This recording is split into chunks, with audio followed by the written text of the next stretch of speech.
샬롬. 서로 인사 나누십니다.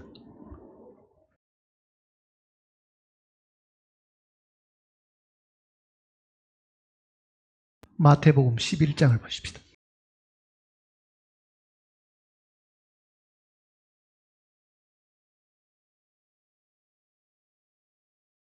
마태복음 11장 2절 말씀부터 보겠습니다.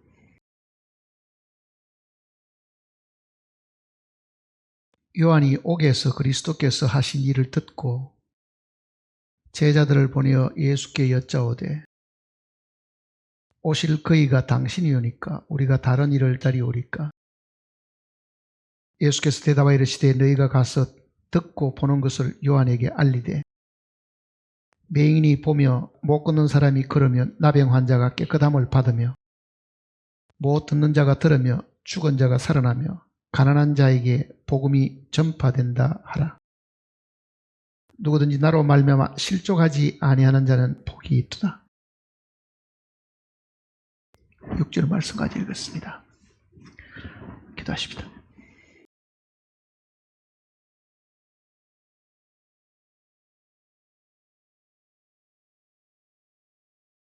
하늘에 계신 우리 아버지 하나님, 하늘에 계시나 언제나 땅에 있는 모든 사람들을 굽어 살피시고 돌보시고 지켜주심을 저희들이 확실히 알고 있습니다. 하나님이 살아계심으로 우리도 살아있음을 또한 저희들이 확실히 알고 있습니다.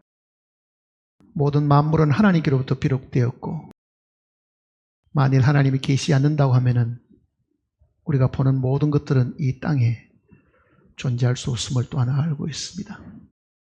뿐만 아니라 주님을 믿는 우리 모두에게 하늘에 산 소망을 갖게 하시고 다시 이 땅에 오시는 예수 그리스도를 기다리게 하심을 진심으로 감사를 드립니다. 이 땅에 오셔서 우리의 죄 때문에 죽으신 것뿐만 아니라 이제 원수를 갚으시기 위해서 이 땅에 다시 오셔서 우리와 영원히 함께 할 약속을 또한 우리에게 주셨습니다. 우리는 그 거룩한 약속을 마음에 믿고 그 약속을 통해서 이 세상의 모든 어려움과 시련들과 낙심되는 모든 것들을 능히 이기고 있습니다. 우리를 구원하신 것뿐만 아니라 이제 영광스러운 몸으로 우리를 다시 살리실 것을 약속하셨고 주님이 이럴 때에 이 모든 것이 완성될 수 있음을 저희들이 확실히 믿고 있습니다. 주님을 믿는 형제 자매들 한 자리에 불러주셨으니 하늘의 양식으로 우리의 마음을 기쁘게 하시고 하늘의 빛을 우리에게 비춰주심으로 우리의 답답하고 어둡고 슬픈 마음들을 다시 한번 회복시켜 줄 것을 간구드립니다. 그러고 하신 말씀을 저희들에게 허락하셔서 늘 가까이 두고 읽게 하심으로 참으로 우리의 마음을 기쁘게 하셨으니 오늘 우리가 함께 읽은 이 말씀을 통해서 다시 한번 힘을 얻고 우리의 영혼이 소성함을 얻는 시간이 되게 복을 허락해 주시옵소서. 우리 주 예수님의 크신 이름으로 간절히 기도드립니다. 아멘.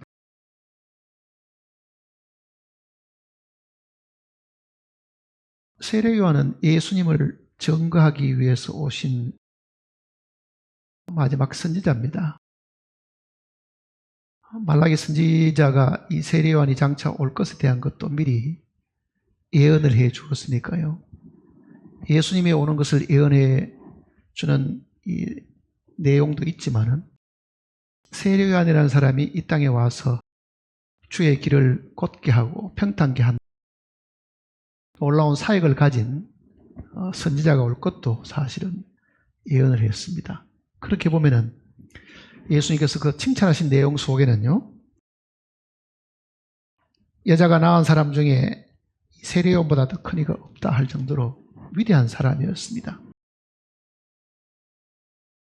태어날 때부터 성령으로 이 충만함을 입었고 광야에서 늘 살면서 정말 예수님을 유대인들에게 증거했던 위대한 이 선지자였습니다. 그런데 그가 옥에 이제 갇혔습니다. 옥이라는 것은 우리가 아는 대로요. 물론 옥 생활을 해보지는 않았지만은 가장 사람이 살기에는 아마 가장 불합리하고 인간 대우를 못 받고 짐승 취급을 당하는 것이 옥이었습니다. 물론 요즘은 인권을 주장하다 보니까 뭐 옥에도 TV까지 갖다 놓고 뭐 냉난방까지 다 해준다 그러니 어떤지는 모르지만은요. 그 옛날 옥이라는 것은 이 땅 속에다가 토구를 만들어가 그 속에다가 집어넣어 살게 하고 정말 짐승처럼 우리에 가둬두듯이 그렇게 사실을 가둬두는 곳이었습니다. 그 옥에 갇혔을 때에 이 세례 요한이 마음이 흔들린 것 같습니다. 우리가 이 내용을 읽어보면요. 자신은 메시아를 전가하러 온 사람인데 그 메시아를 전가하다가 옥에 갇혀가지고 지금 고통을 당하고 있는데 아마 어쩌면은 왜 그 내가 전가했던 분이 메시아면은 나를 좀 도와주지는 않겠는가 하는 생각을 아마 했을 수도 분명히 있을 겁니다. 왜 내가 이렇게 고난 중에 있는데 내가 전가하는 그 메시아가 하나님의 아들이시고 기름 부음 잘하고 하면은 왜 나를 좀 구해주지 않는가? 아마 마음속에 이 불평이 좀 있은 것 같습니다. 그거는 주님이 하신 그 말씀 속에 그 내용이 내포되어 있습니다. 6절을 보시면요. 누군지 나로 말미암아 실족하지 아니하는 자는 복이 있도다. 여기서 말하는 실족한다는 말은 불만이 생긴 겁니다. 성을 내는 거죠. 막 화가 난 거죠, 이제.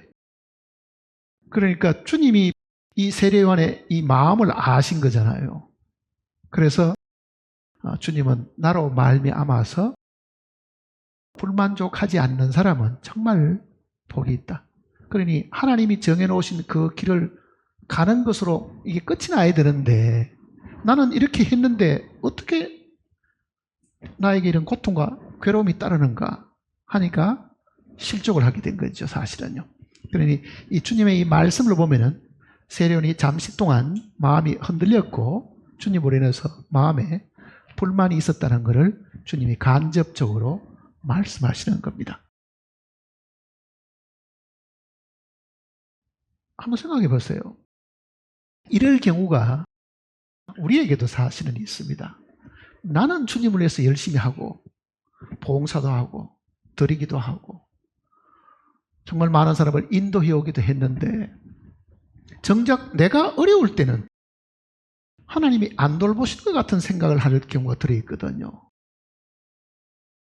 나는 내 나름대로 다 주님을 위해서 살고 정말 있는 것도 없는 거 다 바쳐서 주님을 위해서 드리기도 하고 없는 시간을 다 쪼개가지고 젊은 날 주님을 위해서 다 열심히 살았는데 늙고 병들고 할 때쯤 되면 어떤 생각이 듭니까?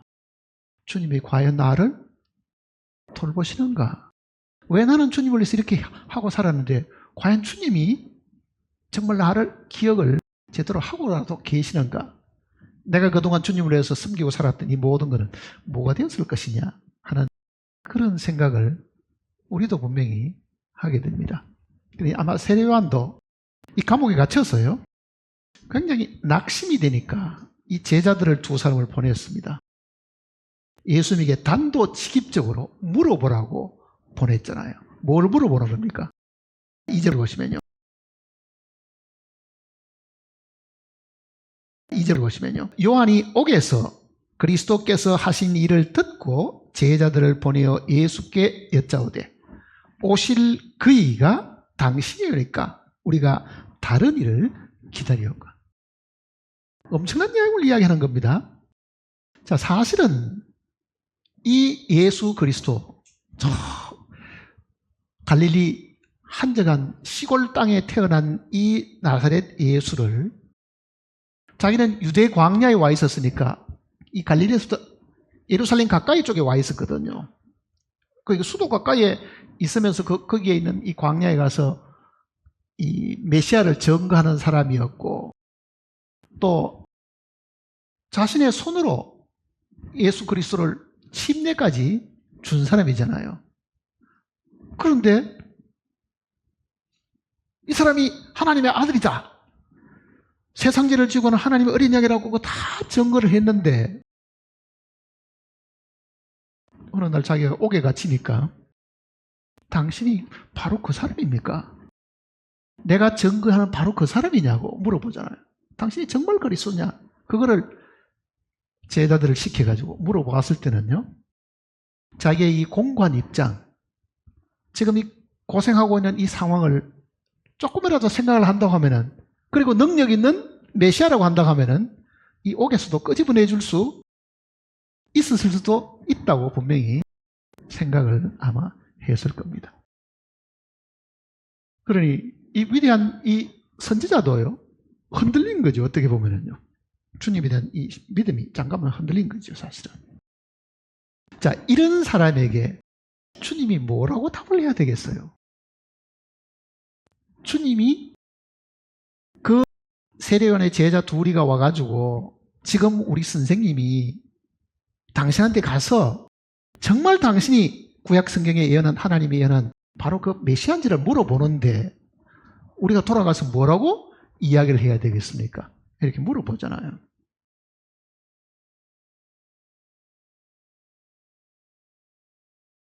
물론 우리는 이 짧은 내용 속에 어떤 이야기가 사실은 다 있는지 잘 모르잖아요. 이 내용을 기록한 기자가 그 많은 내용, 그때의 상황을 아마 압축을 해서 아마 기록을 해주었기 때문에 그 당시의 분위기, 찾아왔던 그 제자들의 그 음성의 톤을 들어보면은 아마 이 세례요한의 제자들도 자기 선생을 생각했어요. 왜 당신이 정말 메시아면은 당신을 증거하러 왔던 이 세례요한을 빨리 안 도와줍니까? 도와줘야 될 거 아닙니까? 아마 이렇게 따졌을 수도 분명히 있을 겁니다. 어려운 상황이 생겼으니까. 그러니까 그런 감정적인 이야기나 그때 상황 같은 거는 이 성경을 기록하는 사람들이 기록하지 않았습니다. 왜? 괜히 후세자 사람이 읽으면서 엉뚱한 생각을 사실은 하고 오해를 할 가능성은 아마 없기 때문에 간단하게 지금 이야기하잖아요. 제자들을 보내어 예수께 여짜오되 오실 그이가 당신이오니까 우리가 다른 일을 기다려. 만일 당신이 그 사람이면 우리 선생님을 도와줘야 되고, 아니면 우리가 다른 사람을 기다려야 된다는 말이냐. 그러니 우리 선생이 증거했던 그분은 정말 하나님의 아들이시고 메시아인데, 당신이 정말 하나님의 아들이고 메시아면은 당신을 증거하러 왔던 이 세례요한을 그냥 도가 되겠느냐, 이렇게 사실은 물어보는 거하고도 마찬가지입니다. 물어보는 거하고도. 뭐라고 대답을 해야 되겠어요? 주님이에요. 주님이 뭐라고 대답을 해야 되겠어요? 걱정하지 마라 그래라. 사명이 그러니 할 수 없다. 뭐 그렇게 뭐 옥에 갇혔더라도 뭐 어떻게 하겠냐. 지금 내가 가서 끄집어낼 수 있는 상황도 못 되고. 주님은 그렇게도 이야기 안 하시고요. 그네들이 어떻게 그 어려운 상황을 보고했는지는 모르지만은 분명히 묻기를, 당신이 그리스도입니까? 아니면은 다른 사람을 기다려야 되겠습니까? 이렇게 단도직입적으로 물어보잖아요. 예수님이 이렇게 이야기하십니다. 4절에 예수께서 대답하여 이르시되 너희가 가서 듣고 보는 것을 요한에게 알리되. 자, 그래, 맞다. 내가 하나님의 아들이고 내가 메시아다. 그걸 가서 전해라. 이렇게 하지 않았습니다. 뭐로 이야기합니까? 듣고 보는 것을. 너희가 듣고 보는 것을 그대로 가서 전해라. 그 듣고 보는 것이 뭐가 들었냐면은 5절 보세요. 맹인이 보며 못 걷는 사람이 걸으며 나병 환자가 깨끗함을 받으며 못 듣는 자가 들으며 죽은 자가 살아나며 가난한 자에게 복음이 전파된다 하라. 자, 세례요한에게 이 6가지 상황을 이야기해 주잖아요. 6가지 상황을. 제일 앞에 있는 거는 맹인이 보게 된다. 구약의 선지자들도요, 엘리야나 엘리사 같은 그 위대한 선지자들도 죽은 사람을 살리기는 해도 그들의 기적 속에 소경을 문득 했다는 기록은 예수님이 처음입니다. 구약에도 그런 기적은 없었거든요. 소경이 눈 뜨는 기적은 없었다고요. 그러니 예수님이 제일 먼저 알리라고 말씀하신 그 내용은 소경이 보게 된다. 그 첫 번째 이야기죠. 소경이면 맹인이 보게 된다. 자, 예수님이 지금 이야기하시는 이 내용은요, 내가 하나님이 보내신 그리스도라는 그 말 대신에 그 그리스도가 하는 일을 가르쳐 준 겁니다, 사실은요. 그리고 우리는 지난 주일날 주는 그리스도시요 살아계신 하나님의 아들이시니다 하는 그 내용을 오늘 공부를 했는데, 오늘은 조금 더 보충을 하려고 생각합니다. 예수님은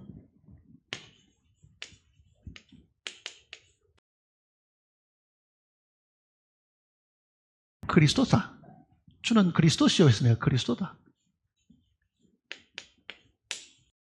그리고 하나님의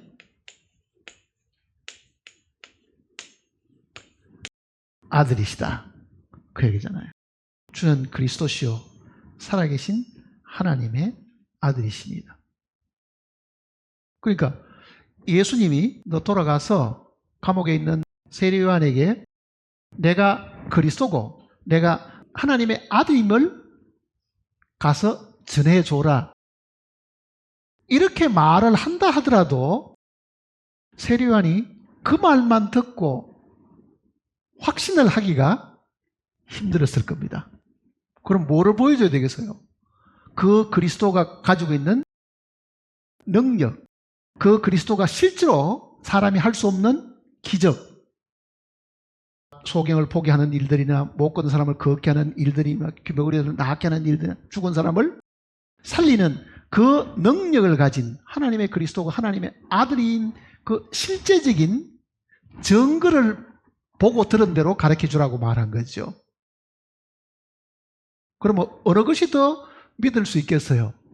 내가 그리스도가 하나님의 아들이라고 하는 그 한 문장의 말보다도 그 그리스도와 그 하나님의 아들이 실질적으로 보통 사람이 할 수 없는 기적과 표적을 행할 수 있는 그 내용을 보여주면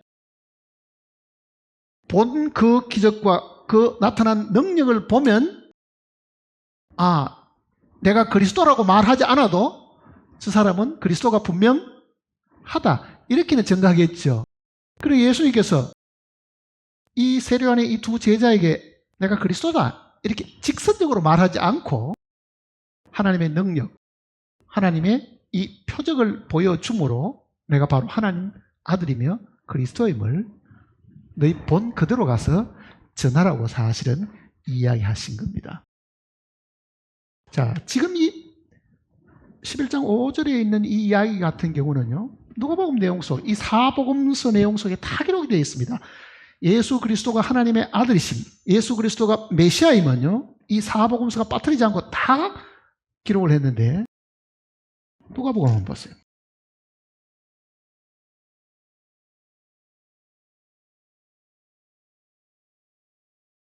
4장을 보시면요,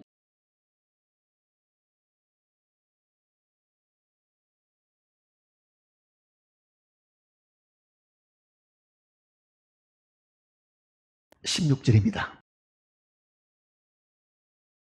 4장 16절. 예수께서 그 자라나신 곳 나사렛에 이르사 안식일에 늘 하시던 대로 회당에 들어가사 성경을 읽으려고 서심해 선지자 이사야의 글을 들이거늘 책을 펴서 이렇게 기록된 데를 찾으시니 곧 주의 성령이 내게 임하셨으니 이는 가난한 자에게 복음을 전하게 하시려고 내게 기름을 부으시고 나를 보내사 포로된 자에게 자유를 눈먼 자에게는 다시 보게 함을 전파하며 눌린 자를 자유롭게 하며 주의 은혜의 해를 전파하게 하려 하십니다. 유대인들은 지금도 전 세계에 지금 흩어져 살고 있는데요. 토요일 안식일이 되면 유대인들은 전 세계 회당에 모일 때에 같은 성경을 읽고 같이 그 성경을 듣고 배웁니다. 정해져 있어요. 그러니까 이 창세기부터 이 신명기까지 율법서 내용을요 54등분 해두었습니다. 그러니까 54주에 걸쳐서 읽을 수 있는 그 내용들이 딱 정해져 있어요. 그 주일에 읽을 수 있는 율법, 그 다음에 선지자의 글, 요 두 가지를 전 세계가 동시에 같은 내용을 지금도 읽고 있습니다. 사실은 매 토요일에 읽는 그 성경이 정해져 있죠. 미리 딱 정해놓고 그 내용을 같이 읽는 거거든요. 그러니까 예수님이 가셨을 때 이 지금 회당에 성경을 읽으려고 서심해 선지자 이사야의 글을 들이거늘, 그러니까 두루마리 성경 이사야서를 받으셨겠죠. 그리고 주님이 찾으신 것은 뭐냐 하면은 이사야 61장 1절입니다. 지금 여기 인용한 내용이에요. 이사야 61장 1절을 지금 읽으신 겁니다. 자, 그 이사야 61장 1절을 주님이 딱 읽으시고 이렇게 이야기하시잖아요. 20절 보세요. 책을 덮어, 두루마리 책이니까요. 그 맡은 자에게 회당 장이 있죠. 회당을 맡을 수 있는 주시고 앉으시니 회당에 있는 자들이 다 주목하여 보더라. 이에 예수께서 그들에게 말씀하시되 이 글이 오늘 너희 귀에 응하였느니라 하시니. 자, 이사야 61장에 기록된 그 예언의 말씀이 오늘 너희들 보는 이 자리에서 이게 이루어진 것이다. 그렇게 이야기하는 거잖아요. 그러면은 이사야 61장 1절에 이후에 기록된 그 내용이 예수님도 그 이사야 선지자의 예언이 자기를 위해서 기록했다는 것을 어떻게 합니까? 미리 알고 있은 거잖아요, 사실은요. 그리고 그 이사야 선지자가 예언한 그 예언대로 너희가 보는 내가 바로 이사야 선지자가 예언한 그 기름 부음 받은 자 그리스도다. 그 내용을 이야기하는 겁니다. 그러니까 예수님은 그저 내가 하나님의 아들이고 내가 메시아다 이렇게 말하지 않고요. 아니 어떤 사람이 나서 가지고 요즘도 뭐 가짜 메시아들이 많으니까요. 내가 제리미 예수도 하는 뭐 그런 적그리스도가 비슷한 그런 인간들이 많이 있으니까 예수님 당시에도 예수님이 하는 말이 내가 그리스도다. 내가 네가 기다리던 메시아다. 이렇게 이야기하면 누구든지 다 믿을 수 있느냐? 그건 아니잖아요.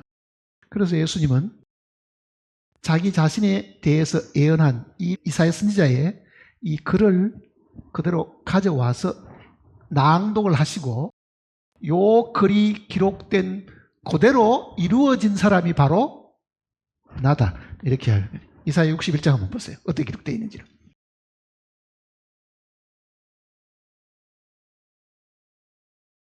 이사야 61장.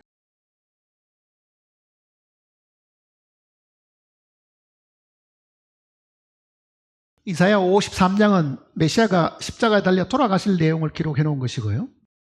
이사야 61장은 그 메시아가 하나님의 아들이시고 그리스도임을 이야기하는 것과 재림에 대한 이야기도 여기 같이 들어있습니다. 사실은요. 61장 내용 속에는. 자, 이사야 선지자가 예수님에 대해서 어떻게 예언을 했는가 한번 보세요. 주 여호와의 영이 내게 내리셨으니 이는 여호와께서 내게 기름을 부어사 가난한 자에게 아름다운 소식을 전하게 하려 하심이라. 나를 보내사 마음이 상한 자를 고치며 포로된 자에게 자유를 갇힌 자에게 노임을 선포하며 여호와의 은혜의 해와 여기까지 예수님이 인정했습니다. 거기에서 멈춘 거예요. 그 다음에는 뭐가 있습니까? 우리 하나님의 보복의 날, 이거는 재림을 두고 하는 이야기입니다. 그러니까 여호와의 은혜의 날, 여기까지는 초림이거든요. 여기까지는.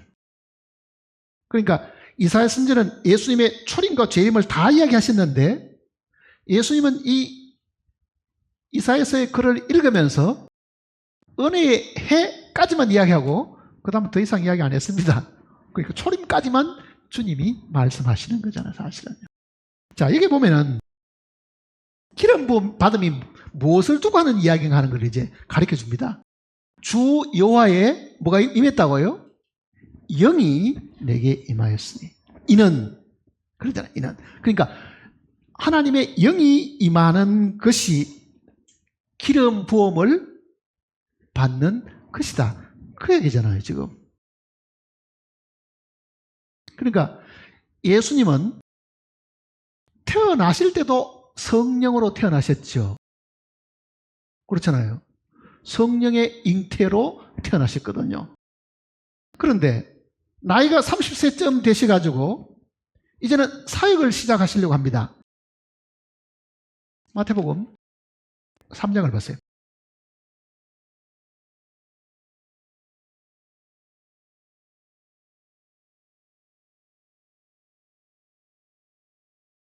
마태복음 3장.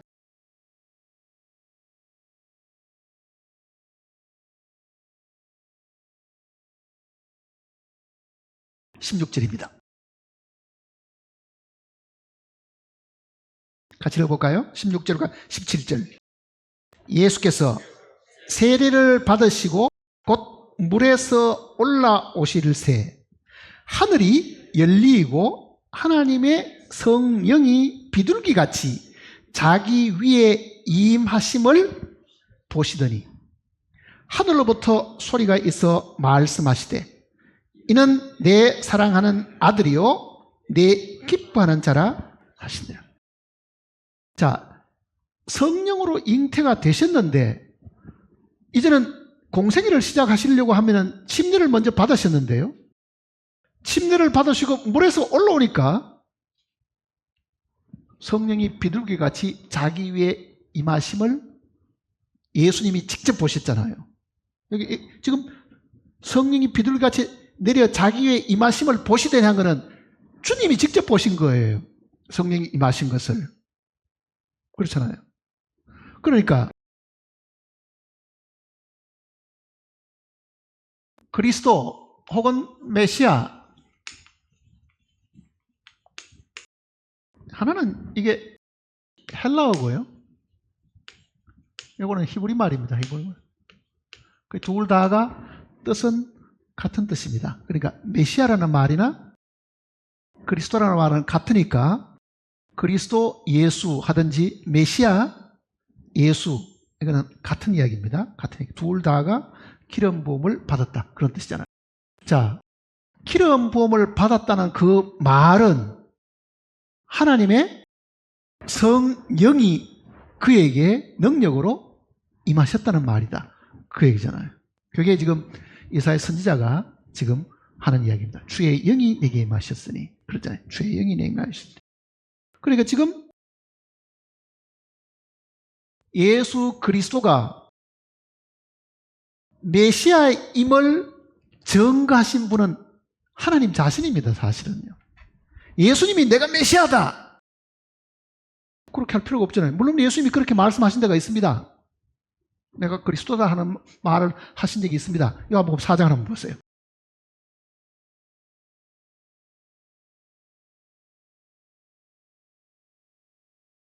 요한복음 4장 25절입니다.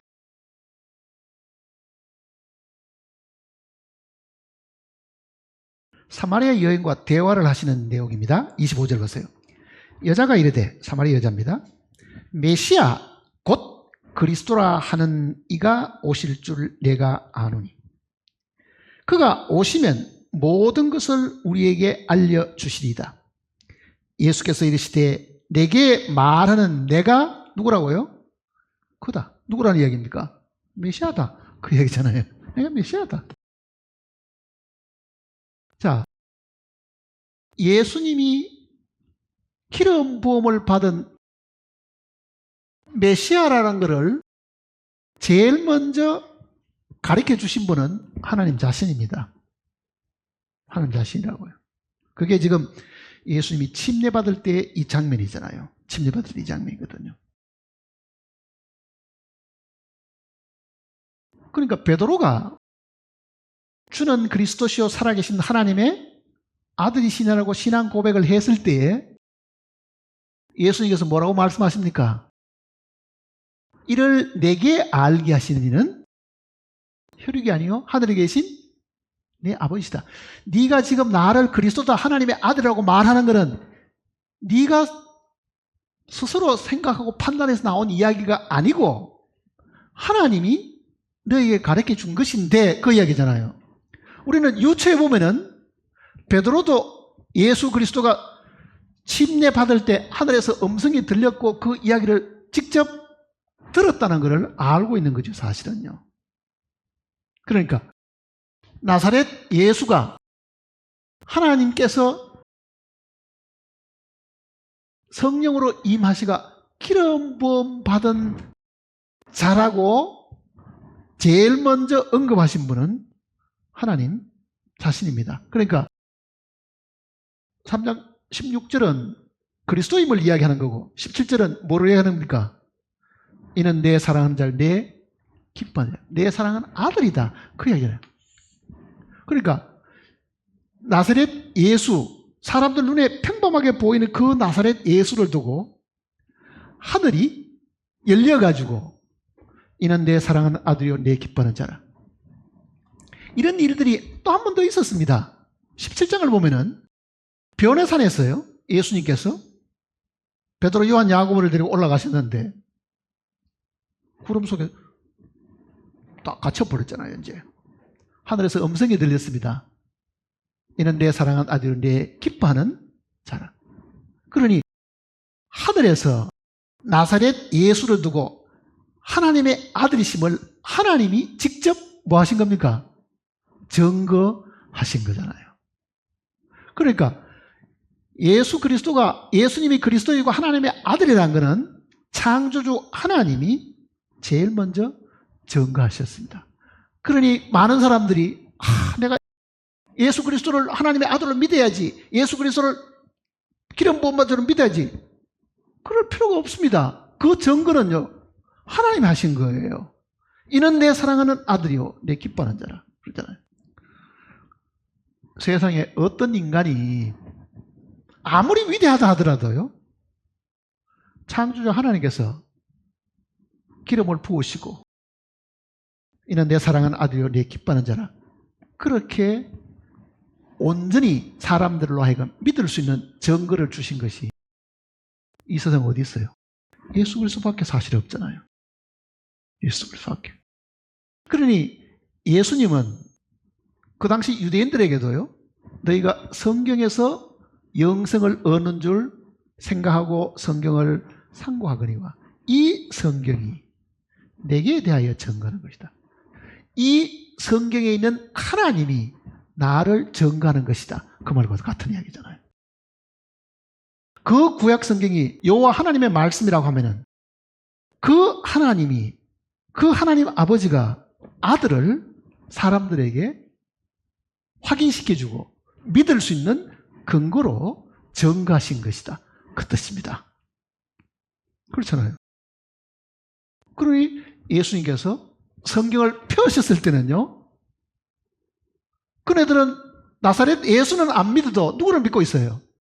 구약 성경은 믿고 있잖아요. 구약 성경은. 그러니 구약 성경을 믿고 있는 그 사람들에게 이사야서 61장 내용을 펴서 읽어주고 이렇게 말씀하시고 다시 보세요. 누가복음 4장을 다시 보시면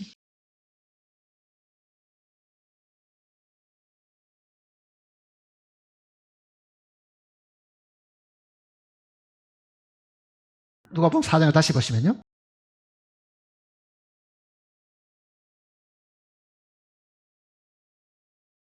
17절입니다.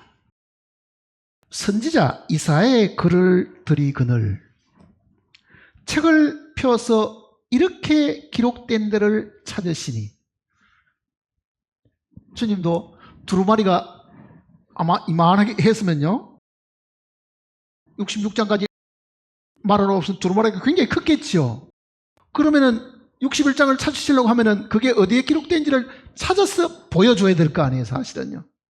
그러니 여기도 분명히 책을 펴서, 그러니까 주님이 자기 손으로 직접 그 이사야서 두루마리를 펴가지고 이 성경 구절을 찾아가지고 가르쳐 준 거죠, 사실은. 이 성경 구절을. 그러면은 주님은 구약 성경을 어떻게 해석했어요? 다 알고 계셨고 그 구약 성경이 바로 하나님의 말씀이라는 것도 주님이 인정하신 거잖아요, 사실은. 그게 하나님의 말씀이라는 거를. 그리고 18절입니다. 주의 성령이 내게 임하셨으니 이는 가난한 자에게 복음을 전하게 하고 내게 기름을 부으시고 나를 보내사 포로된 자에게 자유를, 눈먼 자에게는 다시 보게 함을 전파하며 눌린 자에게 자유롭게 하고 주의 은혜의 해를 전파하게 하라. 그러니까 거기까지 끊은 거죠, 사실은. 그 다음에는 이 보복하는 이야기 나와 있는데 그거는 재림과 관계 있는 이야기입니다. 이사야 61장 이야기는요. 그러니까 은혜의 해를 전파하는 것은 초림과 관계가 있는 겁니다. 초림. 자, 그러면 생각해 보세요. 세례요한이 보낸 그 두 제자에게 너 가서 너 선생한테 이렇게 이야기해라. 과거에는 너 선생이 나보고 보라 세상죄를 지우고는 하나님의 어린 양이라고 그렇게 이야기해놓고 이제는 풀이 다 죽어가지고 그렇게 김 빠진 소리 하지 말고 내가 메시아라고 내 입으로 말하더라고 이야기하라. 이렇게 가르쳐 보내지를 않았습니다. 믿음이 없는 그 사람들에게 뭘 하신 거예요? 메시아가 하는 일을 통해서라도 그 메시아임을 스스로 확정하도록 사실하는 거잖아요. 메시아가 하신 그 일을 보고. 그러니까 그 메시아는 바로 예수님 자신인데 그 예수님이 오신 것은 가난한 자에게 어떻게 한다고요? 복음을 전하게 하시려고. 자, 예수님이 이 땅에 오신 목적이 뭐겠어요? 복음 전하는 게 첫 번째 목적입니다. 그러니까 이 내용은 제일 앞에다가 기록해 놓은 거잖아요. 가난한 자에게 복음을 전하시고 병 고치는 거는 다음 일이잖아요, 사실은요. 그러니까 예수님이 이 땅에 오신 것은 복음도 전하고 소경의 눈도 뜨게 하고 못 걷는 사람 걷게 하기도 하고 눌린 사람을 풀어주기도 하고 하는 그런 다채로운 많은 일들이 있는데 그 중에서도 제일 먼저 하실 일은 뭐겠어요? 가난한 자에게 복음이 전파되었다. 이거는 심령이 가난한 자, 겸손한 자를 주고 하는 이야기입니다. 복음이라는 것은 항상 겸손한 자에게 전해지기 마련이니까요. 그게 그리스도이신 예수, 하나님의 아들이신 예수께서 하신 일인데 그렇잖아요. 자, 하나님의 아들은 육신의 몸을 입은 분은 아들이고 육신의 몸을 입지 않는 분은 하나님의 아버지시라고 하면요. 아들은 아버지와 같습니다, 사실은요. 그러니까 나를 본 자는 아버지를 보았거늘. 하나님 아버지는 너희 눈으로 못 보지만은 하나님이 육신을 입은 것은 너희 눈에 볼 수 있는데 너희가 지금 아들을 보고 있지만은 사실은 누구를 보고 있는 겁니까? 하나님 아버지를 보고 있는 것이다. 그래서 나를 본 자는 아버지를 보았거늘 어찌하여 아버지를 보여달라 하느냐. 예수님께서 그렇게 말씀하시잖아요. 그러면은 아들이신 예수님이 만일 하나님이라고 하면 그 하나님이 못 하실 일이 뭐 있겠어요? 죽은 사람을 살리는 거? 사람은 못 하지만은 하나님은 하실 수가 있지요. 나면서부터 소경된 사람, 사람들은 이 세상에 아무리 유명한 의사라도 신경이 다 죽어버리고 나면서부터 소경된 사람을 살려가 온전케 할 수 있는 의사는 없습니다. 나면서 소경된 사람이 됐든지 나면서 안전병이 되었든 38년 동안 못 걷는 사람이든지 어떤 경우든지 하나님 앞에 데려와가지고 치료 못 받는 사람이 사실은 없잖아요, 사실은. 그러니까 예수님은 하나님이 보내신 하나님의 일을 위임받은, 그게 기름 부음 받은 것이니까 실제 위임을 받아서 일을 행하시는데, 그 행하시는 것이 과거에 선지자들이 하는 것처럼 그렇게 하지 않고 선지자들도 못하던 그 일들을 주님이 하시잖아요. 그게 이제 소경의 눈을 뜨게 하는 일들을 제일 먼저 이야기하신 이유가 거기에 있습니다. 소경이 보게 되며 그러잖아요. 그는 구약의 선지자들도 그 소경의 눈을 뜨게 한 일이 없었습니다. 창세 이후로, 마태복음 9장에 그 소경이 눈 뜨는 것도 그러잖아요. 창세 이후로 소경이 눈 떴다는 것을 본 일이 없다. 그러니 예수님이 눈 뜨게 해준 그 소경이 처음이거든요. 그 일을 할 수 있는 분은 예수님인데, 예수님이 누구라는 이야기입니까? 하나님이시다. 그 얘기잖아요. 하나님이시다. 자, 하나님이 이 땅에 오셨는데, 사람의 몸을 입고 하나님이 이 땅에 오셨는데, 그가 뭐하러 이 땅에 오셨느냐? 뭐하러 오셨어요? 제일 먼저는 여기 지금 이사야 선지자가 예언한 대로 가난한 자에게 복음을 전하게 하시려고, 가난한 자에게 복음을 전하게 하시려고 그러잖아요. 예수님이 사실 이 땅에 오셔가지고 병 고치시고 죽은 사람 살리고 소경의 눈을 뜨게 하고 하는 그런 기적 베푸시는 들 있지만은요, 그 일들은 부수적인 일이지 그 자체가 목적은 아닙니다. 복음 전하는 일들에게 부수적으로 나타난 일들이지 그 자체는 목적이 사실은 아닙니다. 그러니까 예수님이 땅에 오신 것은 바로 이 하나님의 은혜, 구속의 이 은혜의 이 복음의 내용을 전해주기 위해서 오신 것이죠. 그러니까 지금 은혜의 해 하는 이 표현은 뭐냐면, 주의 은혜의 해 하는 것은 이제 예수 그리스도가 이 땅에 오셔가지고 죽으시고 구속을 이루시게 되면 이제는 새로운 해가 열리는데, 그때부터는 누구든지 믿음으로 구원을 받을 수 있는 그 은혜의 해가 시작된다는 것을 이야기하신 겁니다. 그게 지금 주의 은혜의 해를 전파하게 하십니다. 이렇게 얘기해요. 주의 은혜의 해를 전파하게 하십니다. 이 내용을 사도 바울은 이렇게 이야기하잖아요. 보라, 지금이 구원을 받을 때요, 지금이 은혜 받을 때, 즉 은혜 받을 해가 되었다. 그 얘기죠. 지금이. 그는 주님이 이루신 이 사실 때문에 사실 그렇습니다. 그러면은 지금 한번 생각해 보세요. 내가 믿는 예수 그리스도가 어떤 분이신가 하는 거잖아요. 내가 믿는 예수 그리스도가 어떤 분이신가?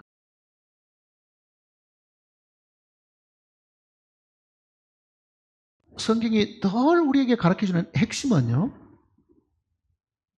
바로 이 예수 그리스도를 통해서 우리가 영원한 생명을 얻는 겁니다. 요한복음 20장 보시면은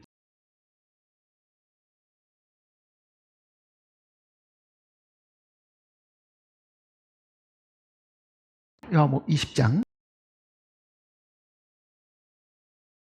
31절입니다.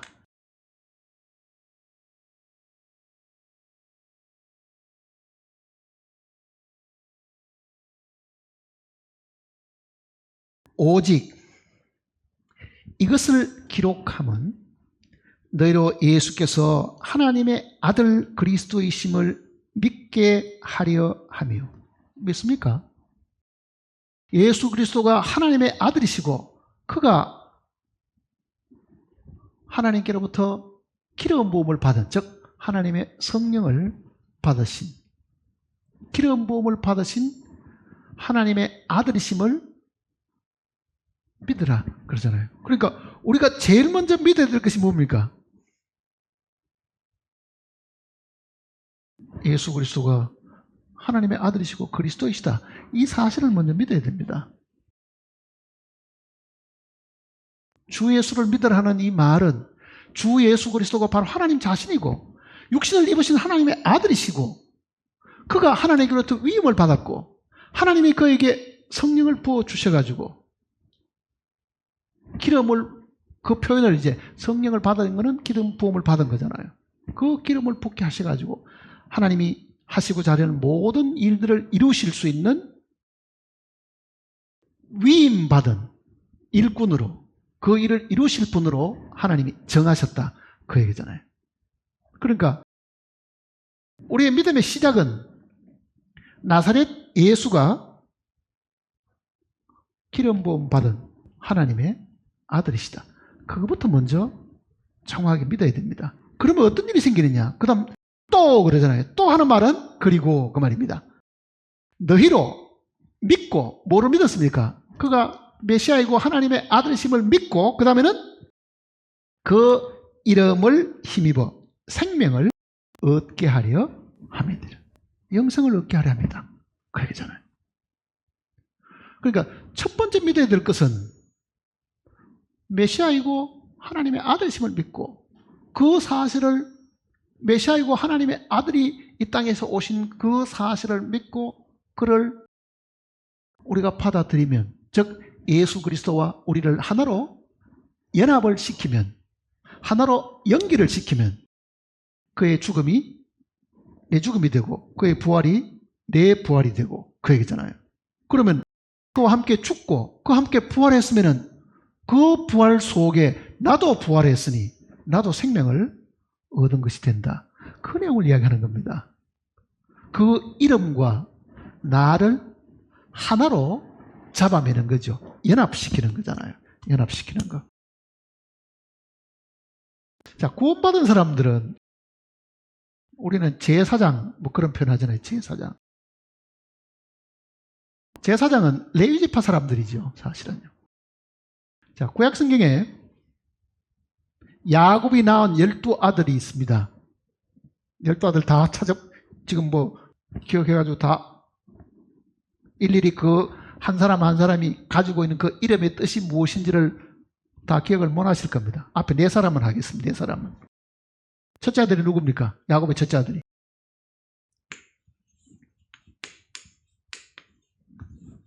이게 다 의미가 있습니다, 이 내용. 이게 전에 한번 설교 한 적이 있는데요. 이 아들들에 대한 거를. 첫째 아들 이름은 루벤입니다. 루벤.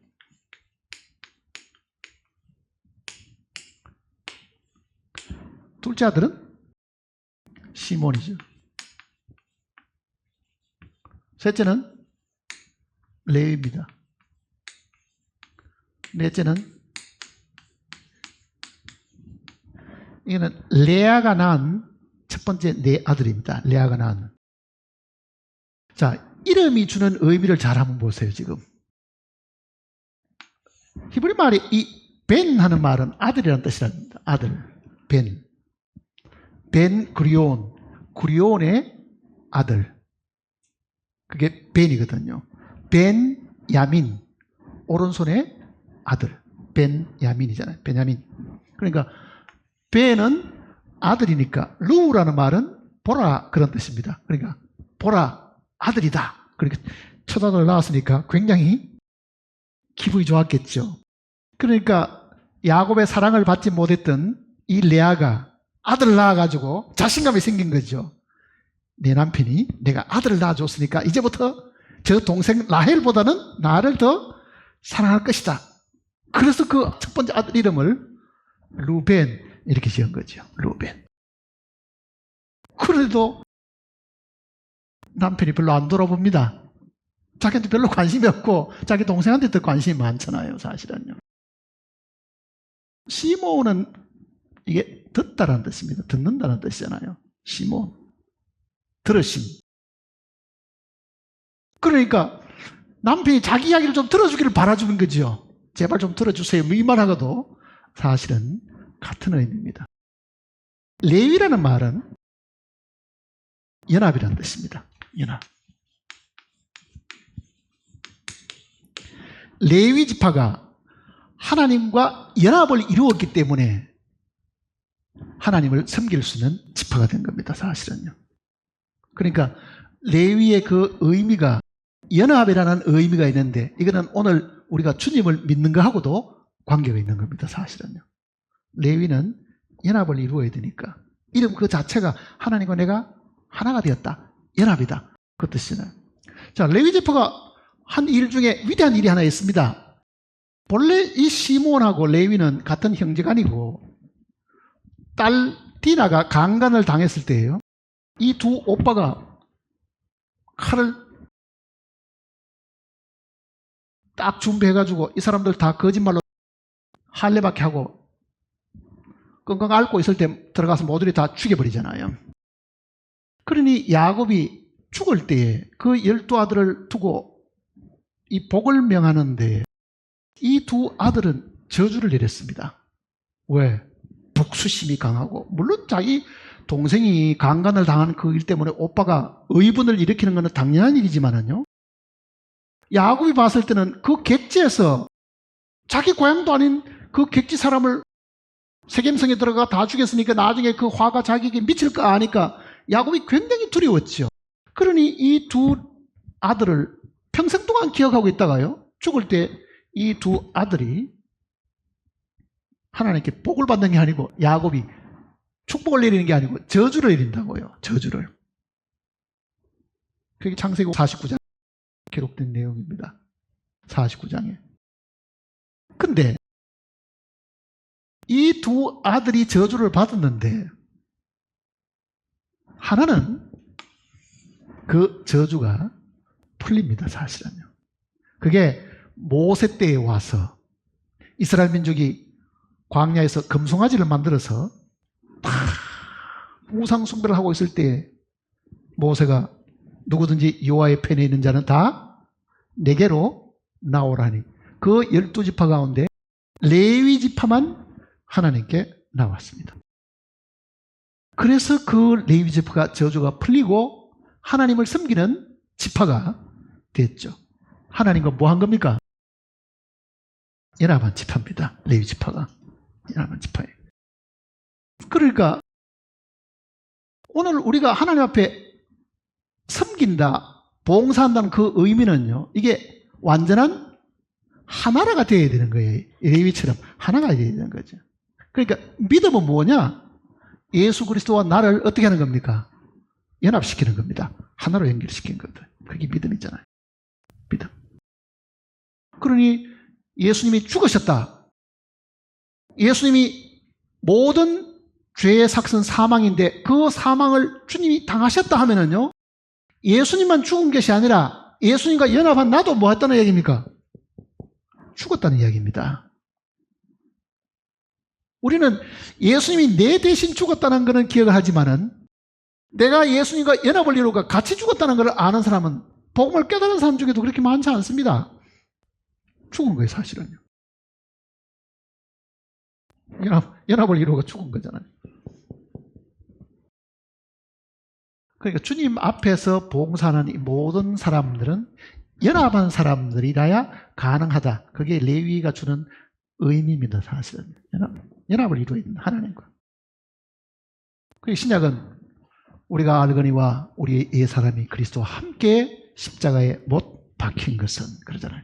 우리가 함께 십자가에 못 박힌 것은, 연합을 이루어가지고 함께 십자가에 못 박혔다. 그런 뜻입니다. 유다라는 것은 찬송이라는 뜻입니다. 찬송. 그러니 이제는 이 라헬 생각에는 이제 남편이 나하고 연합을 이루어서 내가 이제는 기쁨을 얻게 될 것이다. 아마 이렇게 생각을 한 거죠. 그 이름을 지을 때 뜻을 가지고 지었는데 이것이 오늘 신약시에서 살고 있는 우리에게는 굉장한 의미가 있는 이름들입니다. 사실은요. 레위.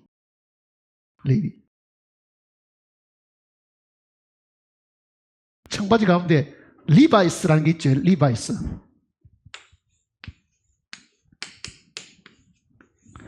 청바지 리바이스라는 게 이게 레위입니다. 레위.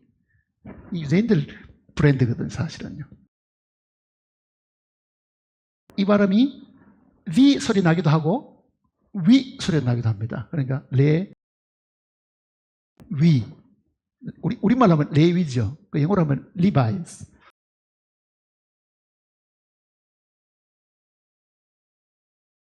청바지 보거든요. 이거는 레위지파 몫이고 레위지파의 브랜드라는 것을 기억을 하시면은 그 레위의 뜻이 연합을 이룬다라는 그 뜻입니다. 연합을 이루는 것. 자, 그럼 다시 한번 보세요. 이제 우리는 하나님을 믿는데 그저 하나님을 저 멀리 두고 믿는 게 아니라 그 눈에 보이지 않는 그 영광의 하나님이 아들을 이 땅에 보내주셔가지고 그 아들하고 우리하고 뭐 하라고요? 하나 되라고 이야기한 거예요. 사실은요. 하나로 만들어주셨다. 하나라는 것은 제물을 드리는 자하고는 반드시 이게 하나가 되는 겁니다. 왜? 안수하잖아요. 안수라는 의미는 동일시하는 그 개념이 있으니까. 우리는 예수님 안에서 예수님이 제물 되시면 우리도 제물이 되고 예수님이 제단이 되시면 우리도 제단이 되고 우리는 그 안에서 불가분의 관계, 절대로 헤어질 수 없는 그런 관계로 하나님이 우리를 그 안에 넣어주신 겁니다. 옆에 있으면은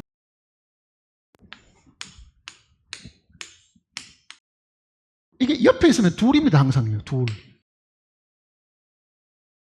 그렇지만은 연합은 이거는 곱하는 원리이기 때문에 연합은 반드시 하나를 두고 하는 이야기입니다.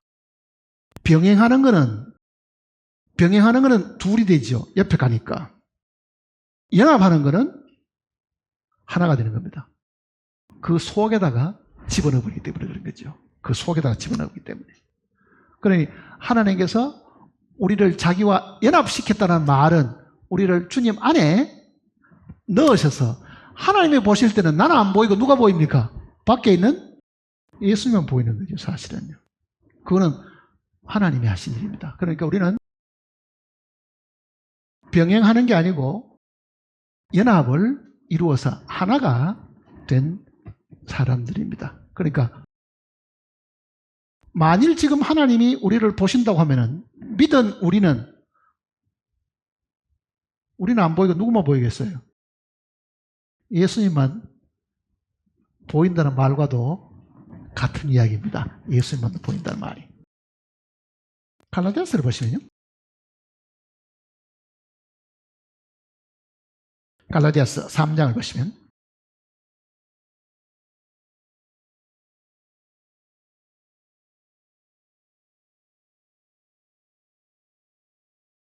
(26절입니다) 갈라디아서 3장 26절.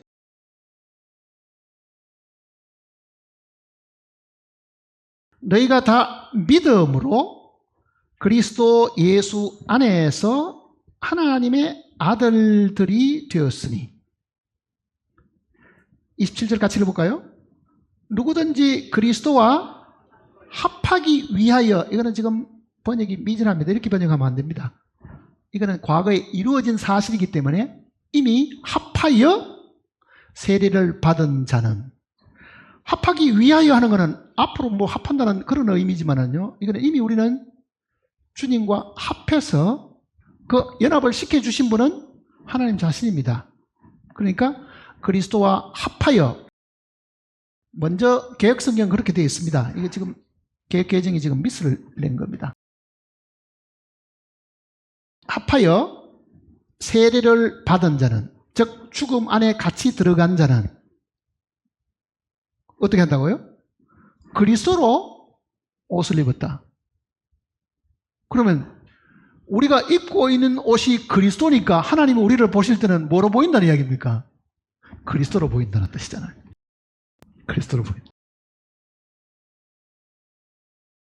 그게 연합을 이룬 겁니다. 연합을 이룬 것. 그러니까 우리가 두려워할 필요가 없는 이유가 어디 있습니까? 내가 얼마나 착하냐 얼마나 나쁘냐가 아니라 내가 믿고 그리스도로 옷을 입었으면 하나님이 나를 보실 때는요, 나는 안 보이고 누구만 보입니까? 예수님이 보이는 거죠. 연합을 이뤘으니까. 그게 복음입니다. 그게 복음의 핵심이잖아요, 사실은요. 그 다음 28절을 보세요. 자, 만일 우리가 그리스도로 옷을 입어버리면 어떻게 되느냐? 이런 결과가 생긴다는 이야기입니다. 너희는 유대인이나 헬라인이나 종이나 자유주나 남자나 여자나 다 그리스도 안에서 뭐라고요? 자, 유대인도 예수님을 입혀놓으면은 유대인은 없어지고 예수님만 보이고, 이방인도 예수님을 입혀놓으면은 이방인 표시도 없고 예수님만 보이고, 남자도 예수님을 입혀보면은 남자는 안 보이고 예수님만 보이고, 그 뜻입니다. 그러니 우리는 그리스도로 옷을 입은 사람들입니다. 그리스도로 분명히 여기는 옷을 입은 사람입니다. 완전히 하나가 된 거잖아요. 하나가. 그게 연합을 두고 하는 이야기입니다. 연합을 두고 하는 이야기. 그러면은 예수 그리스도를 옷을 입으면은, 예수 그리스도가 하나님의 아들이시면 예수 그리스도의 옷을 입은 우리도 뭐겠어요? 하나님의 아들이죠. 똑같은 아들이잖아요. 그리스도 안에서 우리도 하나님의 아들들이 되었습니다. 그러니 하나님이 우리를 보실 때는 독생자 한 분이시던 그 아들이나 그 안에서 그의 부활로 통해서 태어난 많은 다른 아들이나 똑같은 아들로 보시는 거죠. 당연히 그럴 거 아니에요. 당연히. 그러니 하나님께서 우리를 세워놓으신 위치는 우리가 생각하는 것보다도 훨씬 더 위대합니다. 그렇잖아요.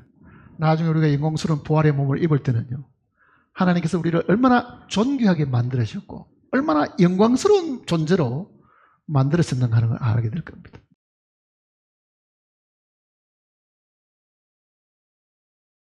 자, 우리를 그렇게 하시기 위해 가지고 예수 그리스도가 사람의 몸을 입고 이 땅에 오셨습니다.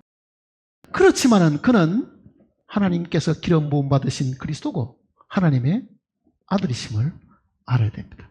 자, 이 시각을 가진 사람들은, 말씀의 진리를 모르는 사람들은 이런 깨달음이 사실은 없습니다. 사실은요. 네가 마리아의 아들이 아니냐? 사람 눈에는 그 마리아의 아들이잖아요. 사람 눈에는.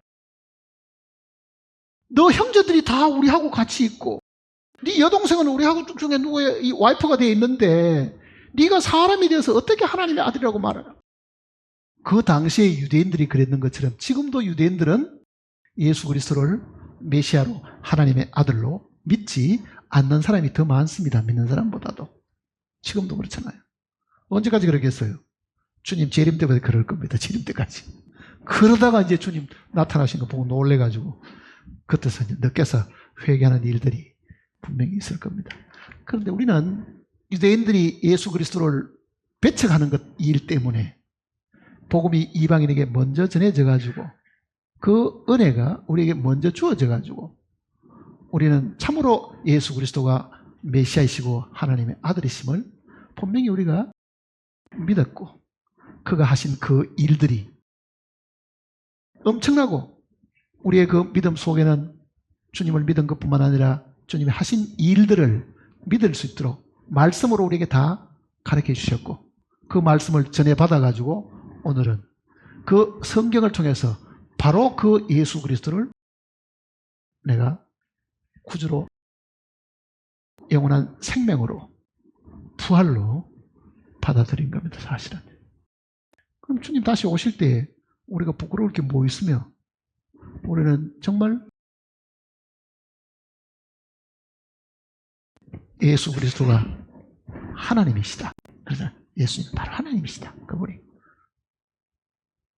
그 하나님을 이제 우리가 눈으로 다시 보게 됩니다. 그게 우리가 기다리는 주님의 재림입니다. 기다리십시다.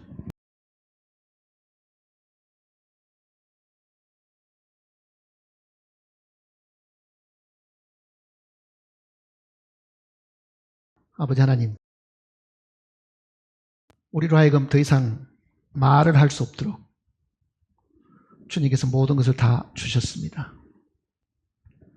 더 이상 주님 앞에 구할 것이 없을 만큼 주님이 알아서 모든 것을 다 허락하시고 우리에게 선물로 다 주셨습니다. 참으로 우리를 사랑하사 이 독생자를 우리에게 주셔서 우리로 하여금 그를 받아들이도록 한 것뿐이었습니다. 모든 것은 그 아들 안에서 다 주셨고 우리가 그 아들을 영접하는 순간에 아들 안에 있는 모든 하나님의 축복도 우리의 것이 되게 하셨습니다. 예수 그리스도를 믿는 오늘 머릿속의 심령들 마음 속에 참으로 하나님께서 우리에게 베풀으신 그 은혜가 얼마나 크고 다양한지를 저희들이 깊이 생각하는 기회가 되게 도와주시옵소서. 하늘에 속한 모든 신령한 복을 그리스도 안에서 우리에게 다 주셨다고 하셨으나 우리는 그 복이 어떤 것인지 제대로 헤아려 보지도 않고 살아가고 있는 어리석은 자들입니다. 주님 안에 주어진 이 복들을 우리가 매일매일 삶 속에서 누리게 하시고 깨닫게 하시고 정말 우리의 마음속에 그 일로 인해서 감사가 끊어지지 않도록 항상 우리를 주님께서 용기와 힘을 주실 것을 간구드립니다. 주님 만날 날이 정말 멀지 않다는 것을 들려오는 소문들과 징조들을 통해서 저희들이 보고 있는 이 때에 주님을 믿는 믿음이 부족하여 주님 앞에 부끄러움을 당하지 않도록 우리를 붙들으시고 지켜줄 것을 간구드립니다. 우리 주 예수님의 거룩하신 이름으로 간절히 기도드립니다. 아멘.